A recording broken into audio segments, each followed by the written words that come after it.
Kitu kikubwa katika anavyovihitajia mwanadamu anapofikiwa na mauti, min qabli an ya'tiya ahadakumul maut fayaqula rabbi laula akhartani ila ajalin qaribin fa asaddaqa wa akun min as-salihin.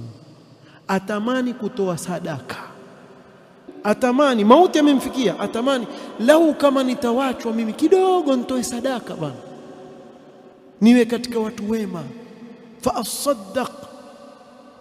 Sasa kitu kibaya zaidi ni kuwa ukikumbuka kuwa wewe kumbe mimi bilionea, kisha ndio mauti yashakufikia na hujafanya chochote. Hebu fikiria ile hasara utakayoisikia katika nafsi yako. Wewe waondoka duniani, watamani lau kama ungelitoa, wakati Allah alikuwa hataki kingi kutoka kwako, ataka ule uchamungu wako. Hilo nalizungumza kwa sababu wallahi ukiwa katika majali ya da'wa utaona hilo jambo. Yani watamani lau kama ungelikuwa ni wewe unao ule uwezo, waona hizi njia, hii pepo hii mtu yaiacha hivi, na si kuwa hana uwezo, basi tawfik kutoka kwa Allah subhanahu wa ta'ala, tawfik kutoka kwa Allah, wallahu almusta'an. Nasallallahu yahdina wa iyyahum.